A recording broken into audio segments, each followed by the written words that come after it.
Arrancamos esta inmersión en una Andalucía, bueno, una Andalucía llena de ecos del pasado, ¿no? Hoy vamos a seguir una pista interesante, la de los Caminos del León. Sí, esa ruta que conecta el antiguo Reino de León con el sur. Exacto. Y nos vamos a centrar en una familia que es como la personificación de ese vínculo, los Ponces de León. Su poder se notó, y mucho, en sitios como Sevilla, Cádiz, Arcos. Un montón de sitios claves, sí. Nuestra misión hoy, pues, desentrañar un poco esa huella tan profunda que dejaron.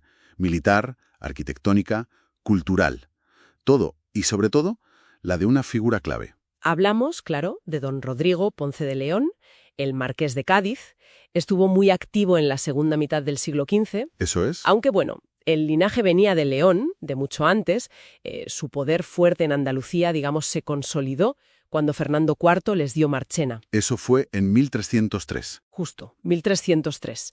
Y fue una base, bueno, una base territorial estratégica que supieron hacer crecer muchísimo. ¿Y Rodrigo? Rodrigo llevó ese poder a otro nivel.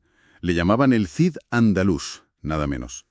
Fue como el gran estratega de los reyes católicos en la conquista final de Granada. Pero, a ver, ¿qué significó eso en la práctica? Pues significó muchísimo.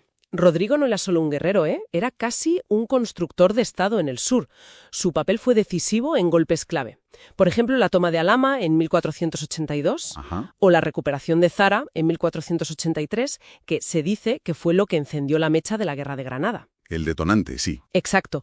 Y estuvo en Ronda, en Málaga, vamos, y claro, en la rendición final de Granada en 1492.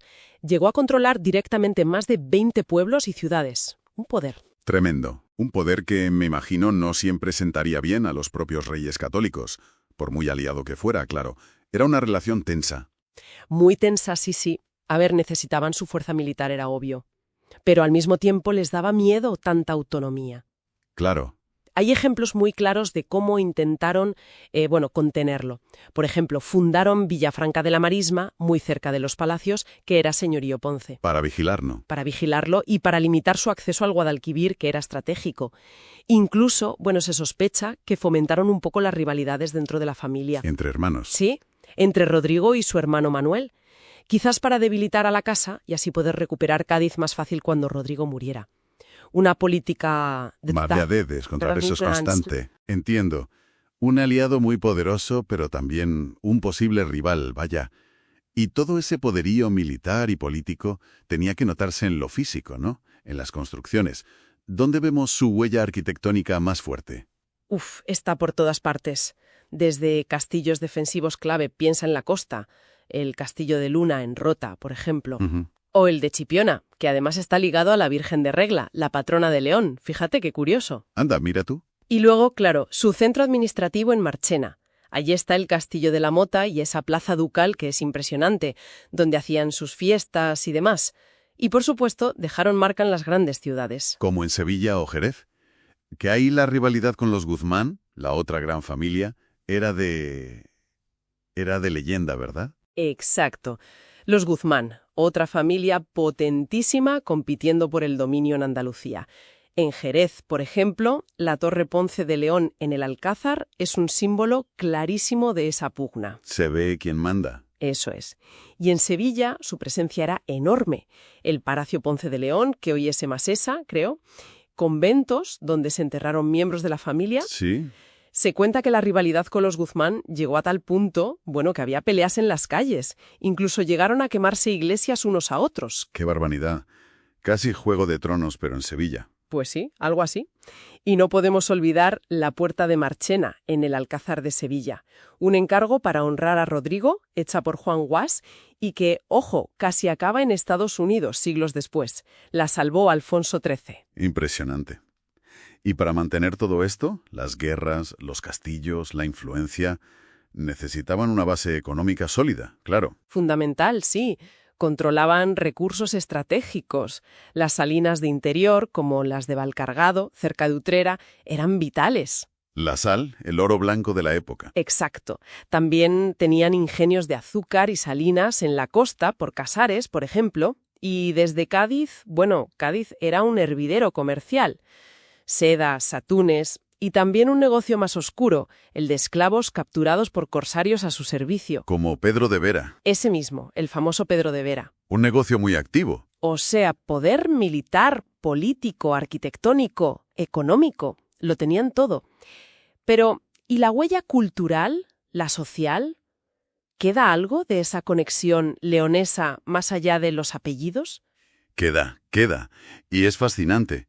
A ver, por un lado ves la fusión en el arte. Hay ejemplos de estilo mudéjar preciosos en sus dominios, como una coronación de la Virgen en Arcos. Ajá. Y luego está el caso de Paradas, un pueblo cerca de Marchena.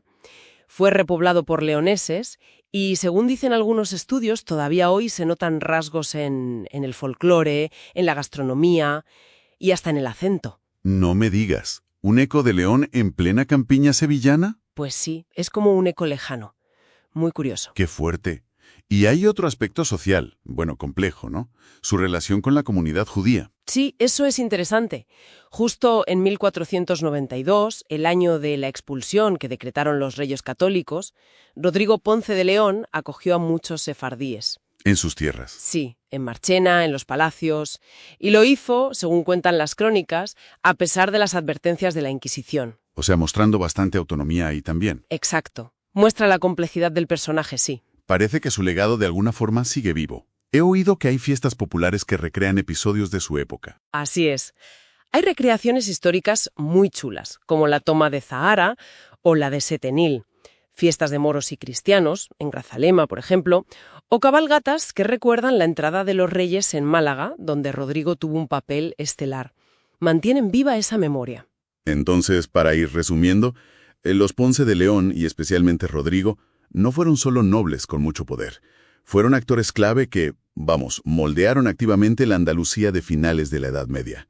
Dejaron una marca física, política y hasta cultural muy, muy profunda y compleja. Exacto. Y eso nos lleva quizás a una reflexión final, ¿no? A ver, ¿cómo cambia nuestra visión de la historia andaluza cuando metemos de lleno en la ecuación el peso de estos linajes nobiliarios? Su poder, sus conexiones con otras partes de la península como León. Claro, porque a menudo la narrativa se centra mucho en Al-Ándalus o en épocas más recientes, el turismo. Eso es.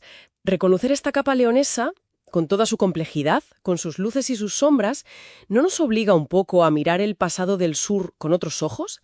Quizás añadiendo matices a esa historia que creíamos conocer también.